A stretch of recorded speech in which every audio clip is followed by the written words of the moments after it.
Ciné-moi. Je veux faire du cinéma. Roussi-moussi.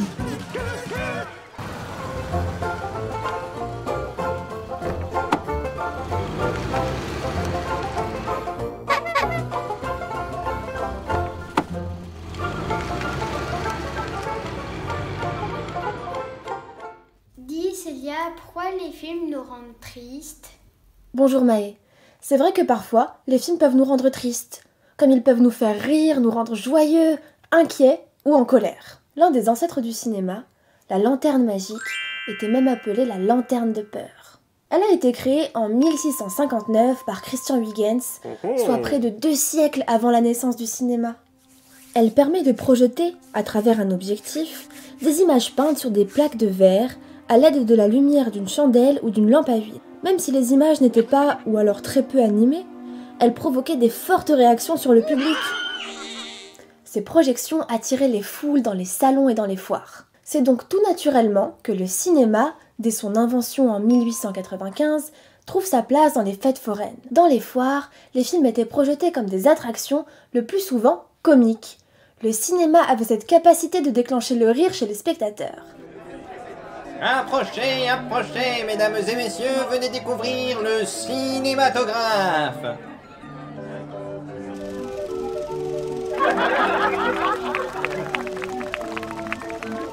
Évidemment, le rire n'est pas uniquement déclenché par la projection des images, mais aussi par ce qu'elles induisent, ce qu'elles nous racontent. L'arroseur arrosé, l'un des premiers films des Frères Lumière, met en scène une situation comique en un seul plan, avec un début, un milieu et une fin. C'est la première fois qu'un film, en prise de vue réelle, nous raconte une histoire inventée de toutes pièces dans le but de nous faire rire. À cette époque, le cinéma ressemblait encore beaucoup à du théâtre filmé. Mais il ne va pas tarder à s'en détacher en trouvant sa spécificité, son propre langage, le montage. C'est en 1900 que George Albert Smith invente une toute nouvelle manière de raconter des histoires à l'écran qui va révolutionner à jamais le monde du cinéma. George Albert Smith déplace sa caméra pour tourner plusieurs plans. C'est comme ça qu'on appelle les images au cinéma, qui mis bout à bout se répondent les uns les autres pour créer un récit. Un plan large nous présente l'ensemble de la scène, le petit garçon et sa grand-mère. Quand le jeune enfant utilise sa loupe pour observer l'oiseau, un plan serré nous montre le petit oiseau. On revient ensuite au plan large, où l'on voit le petit garçon montrer l'œil de sa grand-mère et s'en approcher avec sa loupe.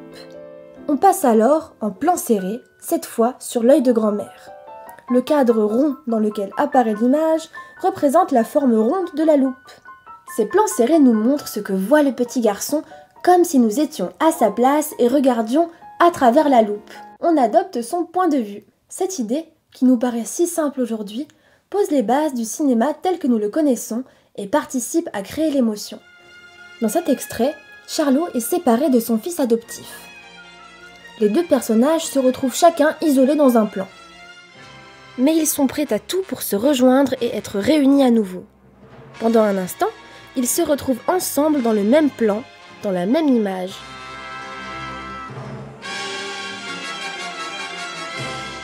On les voit tout faire pour se rejoindre et être à nouveau réunis.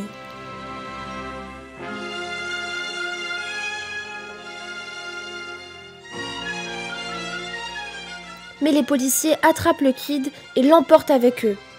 Charlot et le kid sont de nouveau séparés. La musique dramatique et le jeu très expressif des acteurs amplifient l'émotion de tristesse qui se dégage de la scène. Le plan de Charlot dévasté et celui de l'enfant en pleurs, bien que distincts, semblent les réunir dans leur tristesse. Même s'ils ne se trouvent pas au même endroit, on comprend que les plans se répondent. On dirait qu'ils se parlent l'un à l'autre.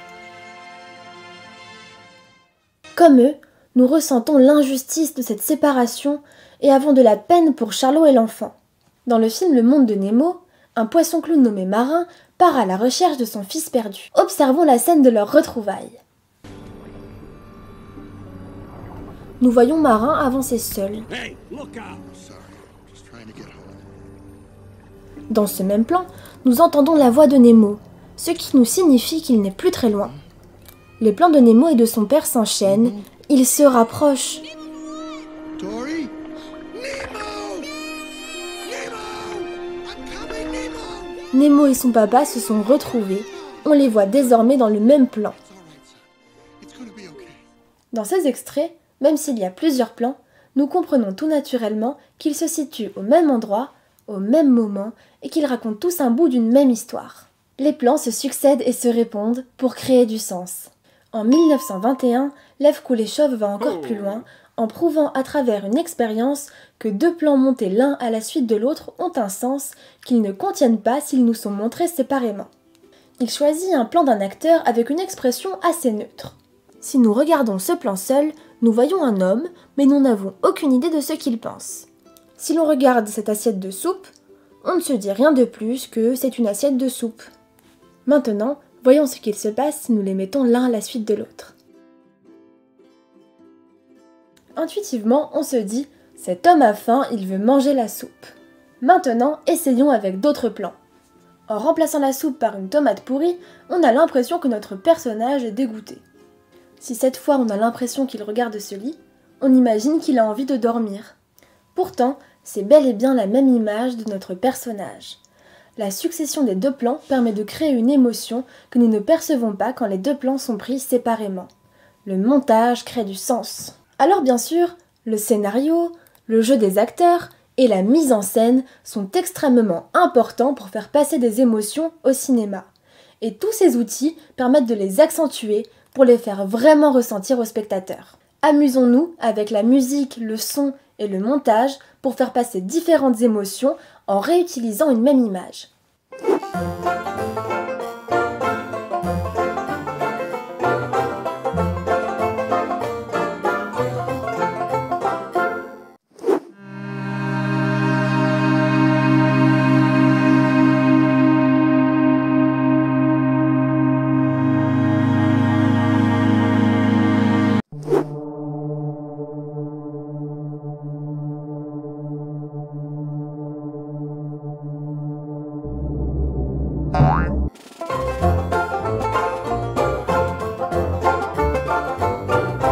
Voilà Maë, maintenant tu sais tout, alors à toi de jouer. Merci Célia, j'ai tout compris.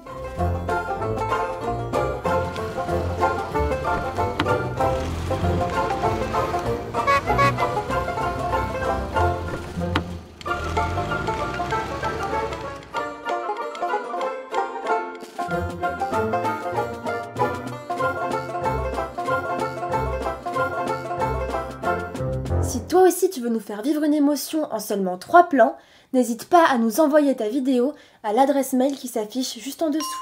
Les meilleurs seront diffusés sur la page Facebook de l'Institut français.